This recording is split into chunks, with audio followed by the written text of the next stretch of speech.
You've looked at the prices, you've seen our diary vlogs and thought, do you know what? Why not? It looks great value. I'm off on the Costa Pacifica for a bargain holiday. Good for you. In this video, we're going to show you all around the Costa Pacifica, show you how things work and basically give you as much information as we can to make your time on the ship as smooth as possible. If you don't know us, I'm Rachel, he's Wills, and we are Postcard and a Pint. Now let's fly over to Civitavecchia and get this tour started. We booked via the app Seascanner. This site offered the best price for the cruise, so book it we did. Once you're booked, you can log into the Costa app. This doesn't really offer you much until you're on the ship, but does show you where you're going and what's on board. And most exciting of all, gives you a cruise countdown. There is a web page where using your booking number, you can log on, check in and book any excursions you may fancy. It's really simple to use, much more so than P&O we thought. And in no time at all, we were all checked in and ready to go.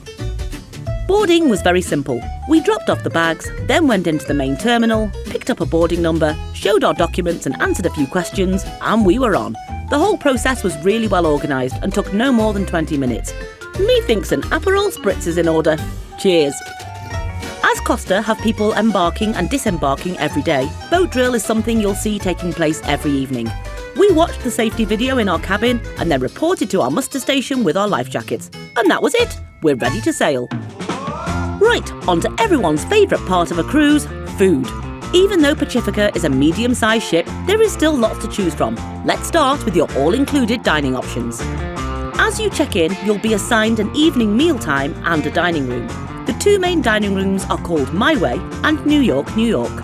We were assigned New York, New York on deck 3 aft for the early sitting at 7 p.m. It suited us fine.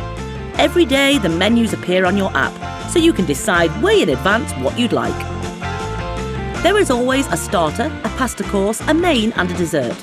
We found the food to be very good on the whole and always found something we liked. We were on a table with 4 other Brits and we quickly became friends. We will say it's a lot livelier than either P&O or Morella. Let's say a lot less reserved.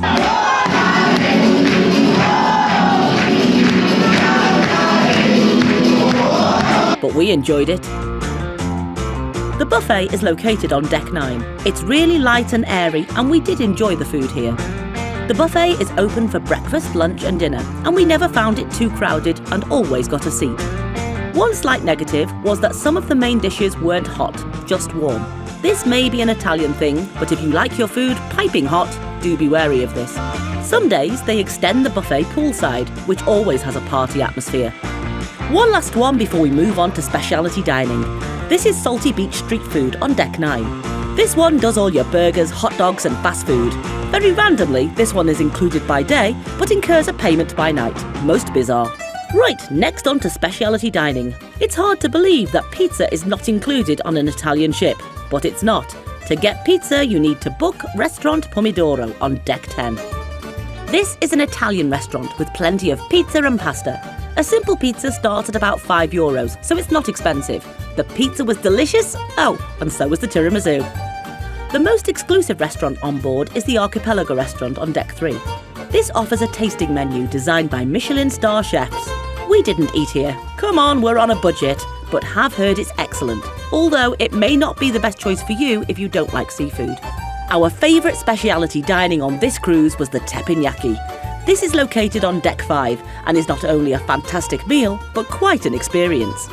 We booked the €42 package, where we had the choice of 2 main courses, as we wanted to try a bit of everything. It's billed as a cooking show, and Wills was the only diner to catch his food in his mouth. What a guy! Not only was this fun, but was hands down the best meal we had all week. Other speciality dining includes the sushi bar, Sushino, and the gelateria, both on deck 5. Up on deck 11 you'll find the Blue Moon Club, but this is just for suite passengers and Platinum and Gold Costa Club members, so not us. So that's the food sorted. As you can see, you won't go hungry. Next up, bars and drinks. There are plenty of bars to choose from on Pacifica, but one thing we would recommend is that you do get a drinks package. Unlike other ships, there isn't access to tea, coffee, water and juice all day. We took the standard My Drinks package at €35 per person per day. This gave us unlimited wine by the glass, unlimited draft beer, unlimited soft drinks by the glass, some cocktails and 1 bottle of water. We felt that this was good value for us. We really enjoyed the Rhapsody Bar on Deck 5. This was our go-to for a pre-dinner drink and where our favourite barman Alwen usually worked. All right, Alwen, you did a cracking job. On Deck 9 midship, you'll find the Calypso Bar, and on Deck 9 aft, a favourite of ours, the Aperol Spritz Bar. Being able to pick up a little spritz whilst poolside is so refreshing. Now, there are 2 bars on board that only serve drinks from the My Drinks Plus package, Rick's Bar on Deck 5 and the Sunset Lounge on Deck 12.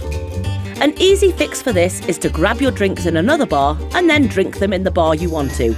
We love Rick's Piano Bar. It was always so quiet and perfect for a chat. The Around the Clock Bar is on Deck 5 aft. This one tends to host game shows and also showed the Euros football matches when we were on board, so it could get quite busy. Next door is Bar Vienne Vienne.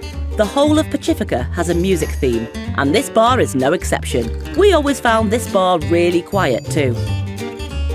The Atrium Bar is on Deck 3, and we had a few drinks here, but did find this bar did get busy, especially in the evenings when there's often dancing here or a DJ.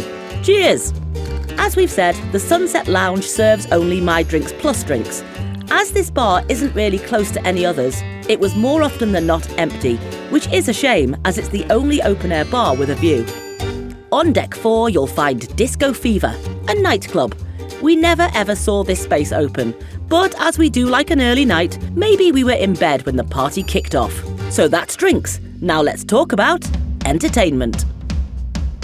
The heart of the ship is the Grand Atrium, spanning many decks. It has cool glass lifts that you can ride in, and it's a great way to see what's going on. You'll often find a DJ or an instrumentalist playing on the stage at the foot of the lifts. People often dance here, and there are also LED dance sessions with the entertainment team. Spanning decks 3, 4 and 5 forward is the Stardust Theatre.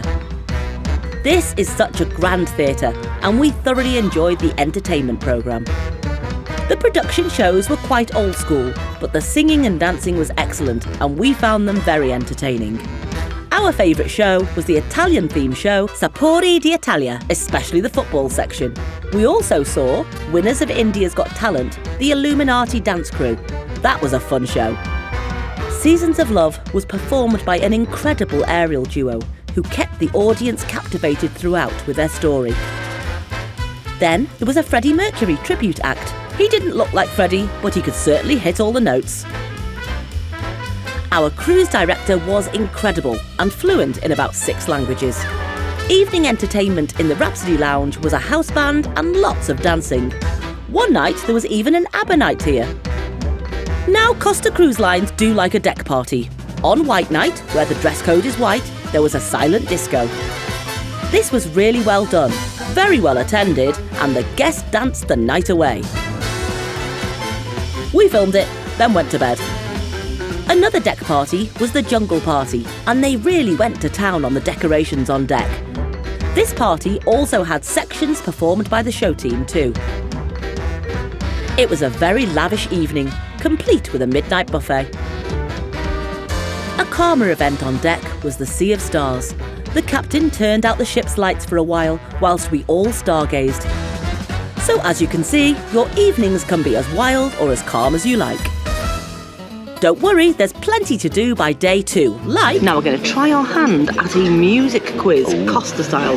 We weren't very good at Morella's music quizzes. If it's 80s pop, we'll do all right. We'll let you know how we get on.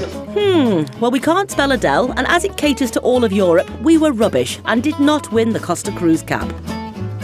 There were other game shows throughout the day. A bit of bingo, with no dabbers, must be an Italian thing. Plenty of deck games out by the pool. And of course, plenty of dancing. The Italians do love to dance, both by the pool and in it.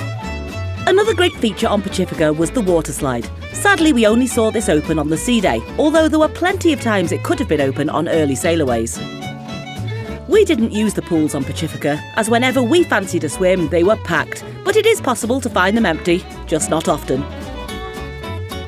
Up on Deck 12 you'll find the sports court, which seemed to be constantly in use. They're an active lot, the Italians. Also on Deck 12 is the jogging track. We enjoyed many a walk here, and around 11 laps equates a mile. We found the open deck space on Pacifica spacious and plentiful. We did miss being able to walk right around the whole ship outside though. If all that fresh air has been too much, then head inside to Deck 5 and the casino.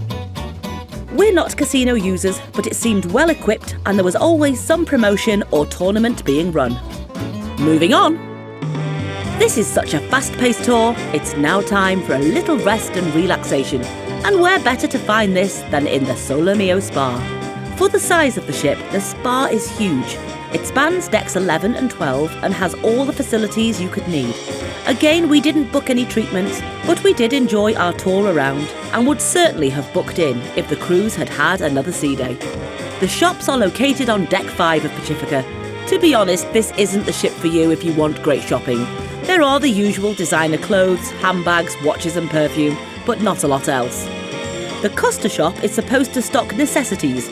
This seemed to be chocolate and baby wipes, but if you want a Costa t-shirt or a model of the ship, you've come to the right place.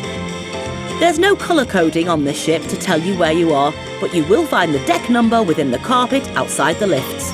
Let's move on to services. The reception desk is down on Deck 3. We only had a few questions, and every time we visited, the staff were helpful, polite and multilingual. They even found Will's sunglasses. If you don't have a credit card registered against your cruise card, you can top your card up with cash at these machines. Think of it like a prepayment meter. Do be aware that €11 per person per day will be added to your cruise bill for tips. Tours are also on Deck 3, opposite the reception in the atrium, and again we always found them helpful and polite. Sea Dream is on Deck 5. Here you can talk with a consultant and book your next Costa cruise. We'll certainly travel with them again. Everything Photo is on Deck 4. We didn't find the ship's photographers too in your face at all, but this area always seemed lively with people checking out photos and booking professional shoots. Just a quick shout out to the internet packages. There are several to choose from. We went for the full package. This cost us about €100 for the week. Pacifica now has Starlink technology on board, and we found the speed fast and the coverage good. You'll find a library on Deck 4, but we never saw anyone there. And next to that, very randomly, a chapel and a conference room. This area of the ship was always so quiet, so if you want to get away from everyone, Deck 4 midship it is. Now the Italians love children, and there were lots of children on this cruise. The kids club on board is called Squawk Club, and looking at reviews, it's really good. They offer 3 age groups, 3 to 5 years, 6 to 11 years and 12 to 17 years. There are areas of the ship just aimed at children. This games room by the casino is a teenager's paradise. Cool. We'll just quickly cover our itinerary, as the reason we booked this cruise was not only for the price, but also the destinations. Even though we've been on many cruises, we'd never visited any of these ports, bar Civitavecchia on a cruise ship. In the week, we saw Golfo Oranci and its beautiful beaches, Palma Mallorca and its stunning cathedral, Valencia and the Holy Grail, Marseille and its beautiful port, and Savona, where we took an excursion to Monte Carlo. Our experience of a Costa Cruise tour was excellent.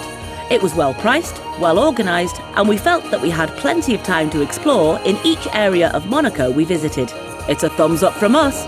Finally, on this overview, our cabin. We stayed in cabin 7416, an inside cabin on Deck 7. It was very basic and could be described as a bit tired looking, but it was comfortable and had ample storage.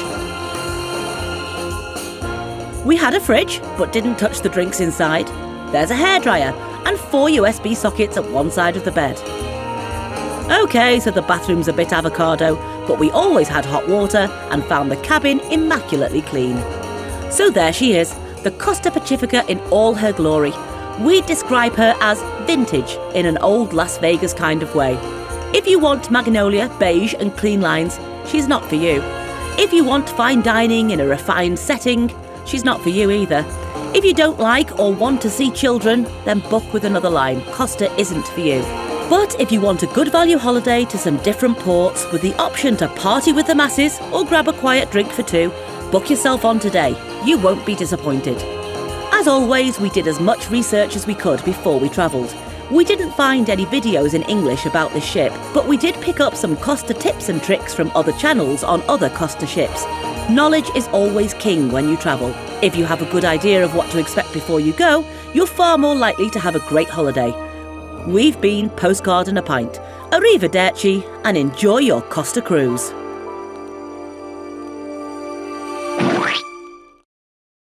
There's a new trend of installing trampolines on cruise ships. Is there? Yeah, now everyone's jumping on board. Oh.